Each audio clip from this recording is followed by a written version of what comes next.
This video is sponsored by Kadabi. Kadabi is a case manufacturer that specializes in making the impossible possible when it comes to creating ultra-thin cases. For more information, check out the link below or stay tuned till after the video. Hey, what's going on guys? It's Jonathan and welcome back to another video. In this video, we're going to compare the iPhone 8 Plus versus the LG V30 in a little bit different of a format than what you're accustomed to on my channel. So basically I have these images laid out side by side, and this is the first time that I have looked at them next to each other, and we're going to experience this together and compare these images and then tally up after every comparison the winner. And then we're going to go back and look at whoever has the most tallies, and that's how we're going to determine which one produced the better image. Now, I do have some video clips and I'm going to play those at the end of the video, and then you're going to let me know in the comment section which camera produced the best video in terms of your better judgment. So without further ado, let's go ahead. So on the left-hand side, we have the iPhone 8 Plus, and on the right-hand side, we have the LG V30. Now, right off the bat, I can tell you that there is definitely some exposure differences going on between these images. If you look at the V30, the flower petals are definitely overexposed, whereas the iPhone 8 Plus is more saturated, better exposed, and overall has more detail. Now, outside of that, I don't really notice too many differences other than the composition difference, of course, which was just my photography skills. But if you look at the top left corner, you have like a red flower. The iPhone 8 Plus definitely oversaturates that flower a lot more than the V30. The more natural image, in my personal opinion, and since I was there taking the photos, I'm gonna have to go towards the iPhone only because the exposure is just much better. So between these images, I'm gonna have to give it to the iPhone. So that's one tally for the iPhone 8 Plus. In this picture, we're looking at like a ficus tree or some type of green tree here. And again, I'm gonna have to say that the iPhone 8 Plus is just overall better exposed. This can be determined by the background. If you look right where the little garden is in the foreground, that's kind of blurred out, it's overall better exposed. Like it has more detail on the iPhone image versus the V30, where it's definitely blown out along the wall. So overall, for this image, I'm gonna have to give it to the iPhone 8 Plus. Even though it doesn't have as much detail as the LG V30, it has better saturation, better contrast, and overall, a little bit more dynamic range since you can see further into the background. So now we're looking at an image of some berries or flower pods, whatever it is, it does cause flowers to bloom in the future, and these are definitely not edible. If you look at the V30 image, it is really overexposed. There's absolutely no detail in the background, whereas the iPhone 8 Plus shows the clouds, you can see the blue sky, and there's hardly any detail lost in this image whatsoever. So for this one, I'm gonna have to again give it to the iPhone. So now we're looking at an image of a stump, but not just any stump. This stump has been cut down, so there's a lot of frayed wood, and it's really testing out the sharpness and detail here, as well as how well each camera can replicate browns and like a reddish brown color as well. So if you look at the leaves in the back, of course, dead leaves are going to be more reddish brown, whereas the inside of a living tree that was recently chopped down is going to be very rich with brown and have a slight red tinge to it. Well, if you look at the images side by side, the V30 didn't really get the brown the way it should. In fact, it again tried to overexpose the image because there was a lot of dark colors in it, whereas the iPhone properly exposed it. It did oversaturate it. The brown doesn't look as good as it did in real life, but between these two, still gonna have to give it to the iPhone because it's just a more pleasing image to look at. The sharpness is there, whereas the V30 overexposed, it clipped the highlights, and it's trying to really bring up the shadows in this image for no reason. So in this image, we're looking at a traditional landscape style photo. So we have a lot of blues and whites and greens and browns. And this is what you're gonna see when you're taking photos outside during the day most of the time. So this is a good replication of a smartphone camera on our day-to-day use. So if you look at the clouds in the background, this is where the V30 is really shining here. The clouds in the background on the iPhone 8 are actually clipped and there is loss of detail, whereas the V30 was able to maintain that detail and it didn't clip it as bad. There's definitely more detail in those little puffy marshmallows back there, and you can see that right off the bat. So for this image, I'm gonna have to give it to the V30. In this image, we're looking at my Z board, which is a brown color, like a walnut, on a red brick road. And the reason why I took this is because I wanted to see how well each camera can differentiate like a walnut or darker brown versus like a reddish brown. And honestly, I think that both cameras didn't do the best in this type of test. The V30 definitely clipped it, and there's a lot of detail loss because of that clipping, whereas the iPhone kind of just made all the browns and reds the same color, but it was able to maintain the detail a lot better than the V30. I really don't like either one of these images, but if I had to pick one, I'm gonna have to go with the iPhone just because of the amount of detail that is still there. We're looking at another landscape style photo here, except we're bringing in some teal and bringing in some red, like from the stop sign in the SUV. And we're able to see how each camera is going to replicate these colors based upon this specific situation, which is being outdoors. And I have to say right off the bat, I am loving the V30 image. The sky looks super blue. It may not be the most lifelike image, but it looks alive to me. It looks very vibrant, very saturated, and it looks inviting. The iPhone image is still really good and it's more true to life, but when it comes to these two particular images, I like the HDR look of the V30 versus the iPhone 8 Plus. This was shot inside of my local mall. They have a little area that's like a big sunroof, and I just pointed the camera straight up and snapped a photo with each camera. That way I could determine the dynamic range and the shadows and the highlights and determine which camera was going to blow out the sky worse. And I honestly was impressed by both of these, but the overall colors on the V30 look a lot better, and you can also see more detail in the highlights versus the iPhone. So I'm definitely digging the V30 image here, and that's gonna have to be the win for me. So another win for the V30, back-to-back wins, definitely trying to close in that gap here. We're doing another dynamic range test here. I basically took both phones, pointed them down a hallway that had a lot of light coming in from the top, but still had a lot of dark areas from the shadows down below. And overall, I think the iPhone definitely has more detail in the shadows. Even though both clip the highlights in the sky, if you look at the clouds, both of them are clipped. There's really no detail there. The iPhone definitely has better vibrancy and saturation going on in the sky. The blue is what I'm talking about. And overall, it's just a more pleasing image. The V30, I feel, has more natural colors, but it definitely crushed a lot of the blacks, and there's more detail loss in this image.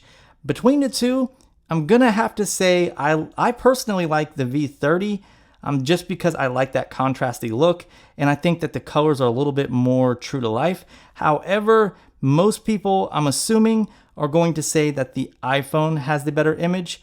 This is an image inside that same mall. There's a number 30. I thought, hey, V30, let's go ahead and snap this photo. So I did, and I was a little bit disappointed with the V30 here. The iPhone definitely has more detail.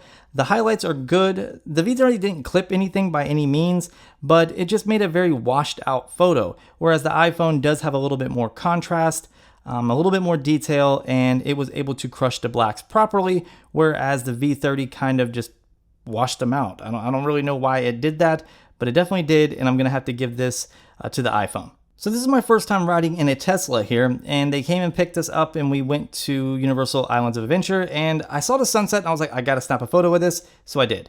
And the iPhone really does look good, has a nice warm feeling, definitely clipped the highlights where the sun is going down, but you can still make out a lot of detail here, like in the trees and even in the car itself. If you look at the V30, it pretty much did the same thing. There's really no difference in the highlight clipping, even though you do see a little bit more on the V30, and that's just because of the angle that the photo was taken, and of course we were driving, so she moved a little bit. But if you look at the leaves on the trees and all of that green, it's still there on the V30, and the dark clouds up above look really good on the V30 as well as the iPhone. But between these two, I think the V30 has more true to life colors. If you look at the screen in the Tesla, or that big tablet looking thing, the screen should be white.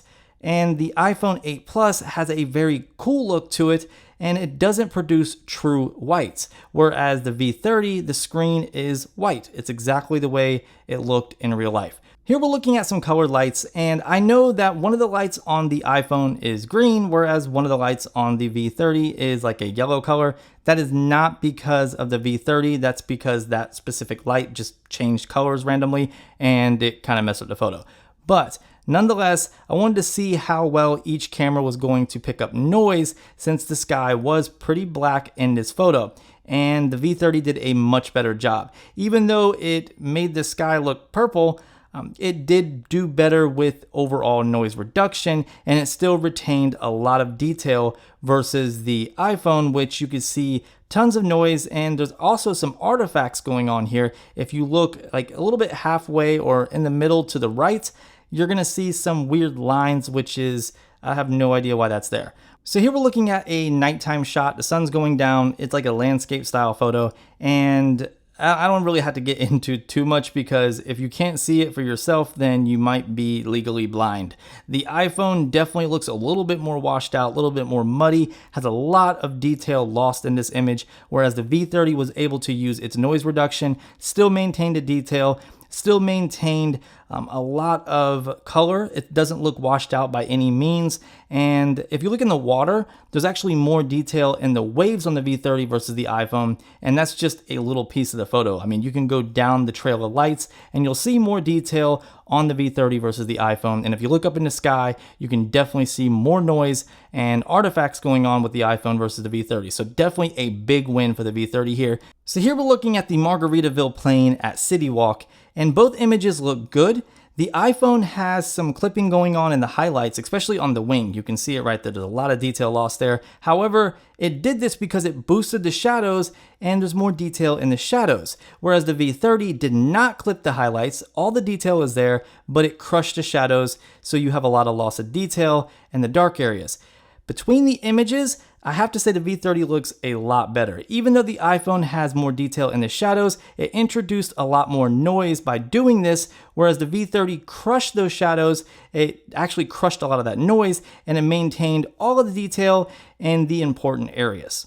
So here we have a front-facing camera selfie test at night to determine the A, dynamic range, and B, noise pickup using that front-facing camera. The V30 was in the wide angle mode, which is why you're able to see a lot more, whereas the iPhone definitely punches in a lot more. Between the two, the iPhone definitely looks best, but both images are absolutely disgusting, and I would advise if you are going to take a selfie with the front-facing camera on each of these phones, make sure you do it in a properly lit environment. So now we're looking at a very similar image to the Margaritaville plain. The V30 actually crushes the shadows in order to maintain more detail in the highlights, whereas the iPhone definitely clipped the highlights in order to boost the shadows to show more detail in the dark areas. Personally, my favorite pick between the two is going to be the iPhone, just because I like the more realistic colors. Even though there is some loss of detail in the highlights, I just personally feel that it took that photo better, and if I was looking at it in terms of a memory, I'm going to remember more from the color rendition here versus the V30. So the last image we're looking at here is just some string lights. The differences in colors are actually because the lights just randomly changed color when I was taking these pictures. But if you look at the V30, it's actually more exposed for the highlights, which is why you see more detail in the lighter portions of the image, whereas the iPhone is more exposed for the shadows, which is why you see more details in the shadows. This seems to be like a trend that these cameras tend to do. Both did a really good job with noise reduction, but if you just look at the bokeh balls or the string lights like going all the way down, the iPhone definitely captures more detail in that section. Even though, yes, it did clip the highlights, I do prefer the details in the shadows versus just looking at basically a half black image. So out of 17 images, the iPhone scored 9 while the V30 scored 8. That is remarkably close, and I think this test was very fair. It was very open, even though images do come down to personal preference. What I like, you may not like. And if I, made a bad call, let me know in the comment section. Try to keep it subtle. Don't be too rude. I tried to be fair in this. I absolutely love the V30 image, but I just think that in these images, the iPhone did take it most of the time. But it was so close though that I really did enjoy doing this test. Now we're gonna roll some video clips, sound off in the comment section what you think, and of course I'll talk to you in the next one. Thank you for watching, subscribe for more content, hit the notification bell so you can be alerted when that content drops, and hit me up on social. And of course, I'll talk to you in the next one. Be easy. All right, so doing a quick stabilization test. I have the V30 here and the iPhone 8 Plus. Riding my Z board because I figured that would actually truly test the stabilization of each of these. Okay, quick front-facing camera test. Got both of these phones going. You can also determine the audio quality from each of these phones with this video. You can see I'm in like a darker area with a very bright background, so it's kind of testing out the dynamic range on each of these cameras. We'll go ahead and step out to where it's all light so you can see how well they transition from, somewhat darker to a lighter environment. See? Yep. One thing that I do like about the V30 is that it has like a wide angle mode, even on the front-facing camera, so I can punch in and then I can also punch out. Really nice feature. The iPhone has nothing like that, of course, but I believe the iPhone technically should have really good audio quality for the front-facing camera. I'm not going to be certain until I go back and listen to them in post.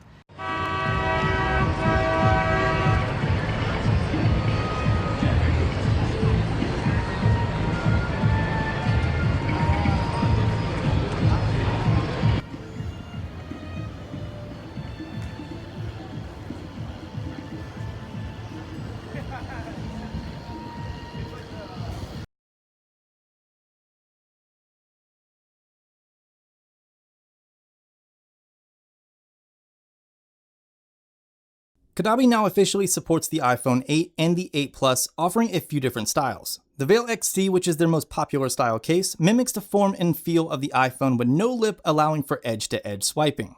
The Sheath is an ultra-thin case similar to the Veil XT. However, the Sheath offers drop protection from up to 6.5 feet since it's made of shock-absorbing material. You also get a lip for lay-on-the-table protection. It offers a very nice grip and tactile buttons. Lucid Clear is a crystal clear, ultra slim hard case that allows for protection up to 6.5 feet as well. The button cutouts are designed specifically wider to allow easier operation. Same thing goes for the ports. Lastly, we have Synthesis, which is still a slim design case but focuses more on protection with its 9.8 foot tested drop protection. It uses two different polymers fused together for this protection, and it features a scratch and smudge resistant backing. For more information on any of these cases, make sure you check out the link below.